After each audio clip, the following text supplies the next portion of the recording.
Alright guys, so I actually got sick over the weekend. It's Monday morning, I'm headed to work again.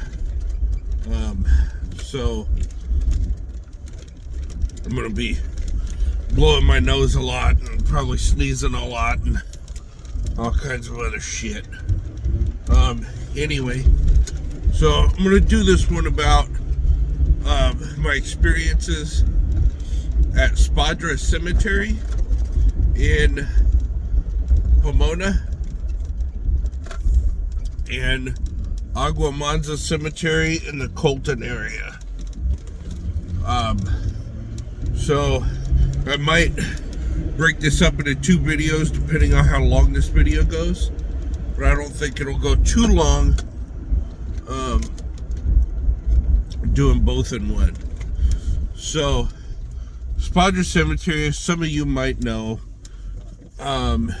is a cemetery in Pomona that runs alongside the railroad tracks right at the 57 freeway, kind of where it meets the 10 freeway. And it has been closed for years due to vandalism. And there used to be a group that I volunteered with that we would get like permission from the city of Pomona to go in there and clean up all the trash, because it's literally, the 57 freeway is right above this cemetery, and all the trash, a lot of trash accumulates in the cemetery due to it being so close to the freeway. And we used to go in there and clean the cemetery up as a volunteer group. So we every time I would go there and not even enter the cemetery, I would have experiences there. And every single time. And Spadra Cemetery has burials from the early 1800s. I want to say from the 1810s, all the way up until like the 1940s. I don't think anything is newer than that, unless they were like part of a family that was already buried there, if I'm not mistaken. And I'm gonna fix my mirror here. All right. But yeah, there were people, apparitions that would come out of headstones,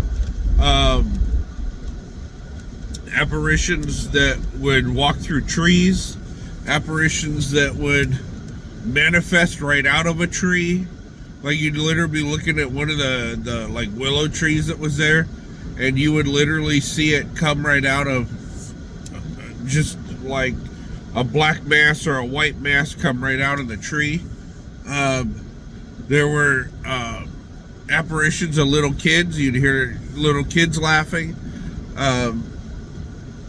You'd hear little kids like singing, like all kinds of shit at Spadra. And yeah, just there was all kinds of stuff. Didn't matter what time of day, what time of night it was.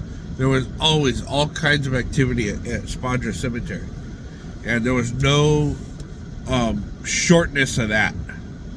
And then the other experiences that I had was with my sister and my dad, both of them, not at the same time, at two different times. Actually, more than two different times, but the two times that's most significant, one was with my sister. So the reports are several Indians that are seen at Agua Mansa Cemetery. There was a Native American woman who lost her child in the river that runs right next to the cemetery, right across the street from it. My sister and I experienced that. And the same day, my sister and I were going to the cemetery, and right where the property of the cemetery began, we saw a Native American man in full dress, regalia, I guess you want to say, crouching down almost like he was going to run out in front of us on the road. And we saw the woman, going after her child, like she was reaching like this, basically out, almost like she was trying to catch somebody as they fell or something like that. She was in like a typical Native American leather dress, that I guess you'd want to call it a dress. An experience I had with my dad when the cemetery was actually open. It's not open anymore, due to the same reason for Spadra Cemetery, vandalism, and they actually had several headstones stolen, several headstones broken there. My dad and I just happened to be going by one day, and we were on our way from one job to another. We worked in construction at the time, and the gate was open, and we had a little bit of time, and I told my dad, I said, hey, let's turn around, let's go in there.